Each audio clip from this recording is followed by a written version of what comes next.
about how to learn a piece as quickly as possible. If you have a date approaching, a concert, an exam, a competition, and the piece hasn't been started yet, here are some tips on what to do to get that piece into your fingers and into your mind as quickly as possible. Of course, this is not the ideal approach to a piece. This is not to say if you really want to get to know a piece. It's really more in a situation where for whatever reason there is not more time, or maybe you have to learn something really quickly because the offer came in really short notice. Just, to learn something as quickly as possible if it needs to be done. So Kiveli and I separately wrote down our 5 top points on how we learn pieces quickly. We haven't seen each other's points, and we will now each give you our points, and it might be that 2 are the same, so let's see. If one's the same, then it definitely shows that it is a very universally accepted point. Exactly. So my first point is a bit of a general one. So it has to do with having a strategy when you approach a piece, and to be able, that strategy needs to adhere to realistic expectations. I think the most important part for me is in the psychological aspect is to have correct expectations. One thing, for example, that I always realize is that many times you practice the first day, you practice a lot, and then the second day doesn't feel like the end result of the first day, and it's always feels worse. It feels worse. It feels like the beginning of the first day, and that is something that I already know. When I start on the second day, it might be worse than the day before. So if it happens, you're not discouraged by it. That's the expectation. But also another important part for me with the expectations is if you practice during a day and the parts work as well as you would like them to work, and then you play through, just have the expectation that the playthrough, it's very likely that the individual parts are going to feel more foreign than when you were practicing them. Just have that so you know it, you're not discouraged by it, and you have that realistic expectation. So my first point is very similar. I wrote down plan your practice, form a strategy, and I went into a little bit of a different direction though. I completely agree with your realistic expectations, but I set my focus on setting many short-term goals. So if you know, for example, the date is in, let's say, 3 weeks, then plan exactly where you want to be at the end of week 1, end of week 2, or maybe after a couple of days. Which section do you want to have mastered already? Which tempo, so that it's not like, come the day before and you're still, oh whoops, I'm not quite there yet. So that you really know which goals you want to reach. And also I think it makes the goal, the overall goal, a little bit more attainable. If you just break it down into many and you just say, I'll manage this little section today, that seems very doable. Because sometimes I feel like when we're in the situation of having to learn something very quickly, almost the hardest thing is to not be overwhelmed. Because you're like, oh my God, I can't do it. So then it's just like, okay, I don't even need to do the whole piece. I'll just do one movement or half a movement or whatever, something like that. That plays actually into my next point, which is my personal approach. I don't know if everyone does it that way, maybe you can tell me how you do it, is when I have something to learn that's maybe a big piece in a short amount of time, I've realized it works much better for me if I try to get a smaller part to basically almost perfection, let's say, or concert perfection, and then move on to the next, rather than everything at the same time getting better and better. Especially in sonata formed pieces, I found if you know the exposition really well and then you get into the recap feels a lot more familiar and easier to learn than if the exposition is still very unclear and then the recap just confuses me because it's the same in a different harmony. So I find it much easier for me to focus on small parts and get them as well as possible and then move on, rather than try to, get an overview of everything and sort of moving on everything individually. The only exception that I'd make in that is in the beginning when I start, and one time to see, okay, what does this piece even have for me, is I pick out the most difficult parts, the really difficult ones that are just a matter of playing as many times as possible, and I take that into my daily routine.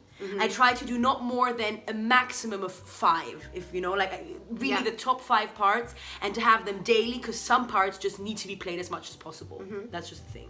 That's the only exception to that. My second point is practice slowly. And I think it's very interesting because there was an experiment that actually a teacher at our school did once, and they basically tested students by giving them a new piece that they didn't know, and then filmed them while practicing, and they had to play that piece on the next day.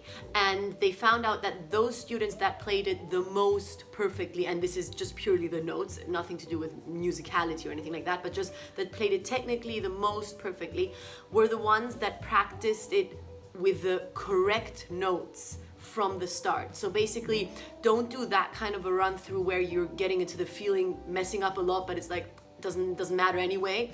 But do that kind of a run through where you're doing it slowly, and not just run through, generally practice sessions slowly with all the correct notes, so that the fingers from the start get into the right positions. I think there is a benefit also to doing this kind of run through where you get into the character and into the feeling, but this doesn't really help you if you're under a big amount of time pressure, because then there's no time for that. Then it's really, you have to get it right from the start.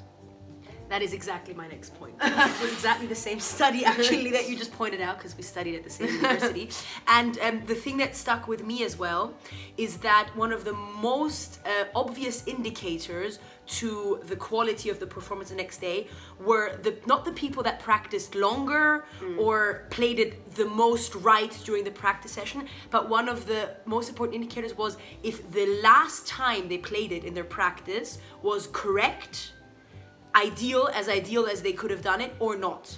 So what I always do at this point, maybe it's almost a bit like superstition or something, is the last time I play any part during that day needs to be correct. Like a slower run through, if you can. Whatever it has, exactly, like correct. So basically, if I practice and I play through, and obviously during the playthrough things happen that are not 100% correct, and then I go back to those places because I have sort of this ideal scenario in my head that if the last connections that my mind did were the correct ones, those are going to be the ones that I'll sleep on and are going to be stronger. And together with that, another thing that I think is very sensible is that obviously when we drink, or when we maybe, I don't know, smoke or whatever, that the first things that sort of are sacrificed in terms of like brain power are the newest connection you made. Yeah, so the strongest short-term. Exactly. Yeah. So we are both not like incredible drinkers or anything, but if you're someone who definitely has that in their daily routine or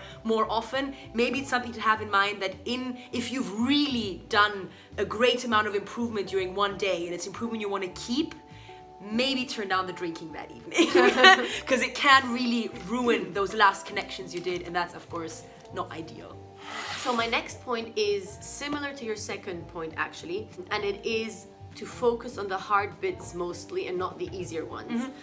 You said to get one bit really perfectly, which I also completely agree with, and I just think that if there is time pressure, very often there's not much help in just playing through, and especially the bits that you already know, but just really pick out the ones that you cannot play well yet and practice those. My next point is more the like actual day-to-day, what do you do? So my procedure, especially in technical things, is, as you also mentioned, lots of slow playing. So what I usually do is I do a couple of times of slow, not just once. I do it until obviously the more you practice, the more you know yourself, until I find myself at that point where I'm like, okay, this feels like it has somehow reached my subconscious.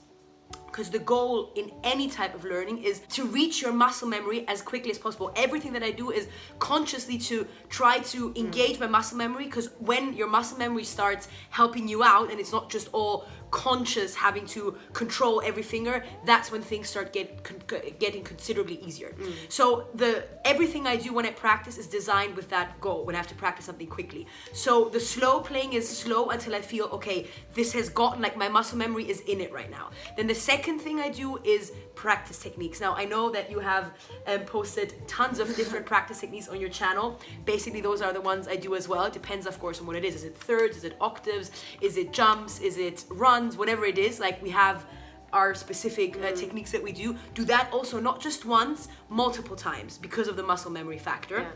And then the last thing I find important in that is try to play small parts in tempo as soon as possible. And when I mean small parts, I literally mean like half bars or bars, not like whole phrases. As quickly as possible, get into the tempo, because sometimes the intimidating thing is when you realize how much you still have to go until you play it in tempo. That's like, oh my God, I'm still so slow. But if you have these half bars or bars in tempo already, then it already becomes like you get used to that feeling. Yeah, I totally agree with that. Well, my fourth point is to get an overall overview of the piece right from the start, and to recognize patterns, be it melodic patterns, harmonic patterns, rhythmical patterns, and to already somehow get those into your brain. So even if you're still working on practicing just the exposition, you already know what awaits you later on. And you know, for example, okay, there's that dotted bit, there's that octave bit, and you also know I'm good at octaves, or octaves are something that I have to practice a lot. So you have this overview, which kind of also calms you down. You know which bits you probably will have to be practicing more, and you can also kind of mentally prepare for that. My last point is just more of a how to get it to tempo type thing, especially with things that are difficult technically, is something that I've done literally since I was 8 or 9. I remember that was one of the main things that our teacher taught us both, is to start at a tempo. Like once you've done all of it, you've done your practice techniques, you are able to play it slowly well, and now it's all about trying to increase the tempo, increase the quality in a certain tempo, is start at a tempo that's super comfortable for you, that literally does not present a challenge for you, and play the difficult part through, to say 2 pages, right? And then increase it literally by one stage, but a tiny bit, so that you like basically one metronome line. Line, exactly. Like that you basically don't feel the difference that much. It's so intangible that you can't feel it, and you play it again. Oh, this is comfortable too. And then really in this type of miniature steps forward, you approach a quicker tempo. Of course, at some point you are gonna feel it. Like you are gonna say, okay, this one is now a challenge for me, and then keep it at that. You know, I'm just still able to play it, and maybe even one more than that, to really be able to increase your tempo. Do it every time when there is a technically difficult place, because that's the way to almost fool your mind that you're better than you actually are. And also to, I think, really activate the muscle the memory muscle because memory, of the of repetition. course. Yeah. I mean, nothing is more important than playing it as much as possible, obviously. So my final point is to practice with musicality and character and everything that the piece requires musically from the start. So definitely don't make the mistake to in the beginning just focus on notes and technical things. I also say that in all the other videos about technical exercises, always include the character and the music. So obviously in slow run-throughs, the phrasing is the same as it's going to be in the tempo. The character is the same. Even if the fast passage is being played slowly, you still have that feeling inside of you that there's something about to explode, or whatever the character is. And use that so that once the notes are secure in your fingers, you're basically almost there, because you've been already working on the musical side as well. That's super important, yeah. And I'd even add to that it makes it easier. Yes. That sometimes the technical bits become easier if the musical aspect is the one on the forefront of your mind. Exactly. Yeah, I think we actually didn't have so many similar points. I mean, a lot of them had the similar fundamental idea, but with different priorities within it. Yeah. So that was also interesting for me. Yeah. For me as well. And we hope that you enjoyed this and that you can take some tips with you. Or let us know if you have any other techniques also that you apply when having to learn something quickly. And we hope that you enjoyed this video, and we'll see you again soon. Bye.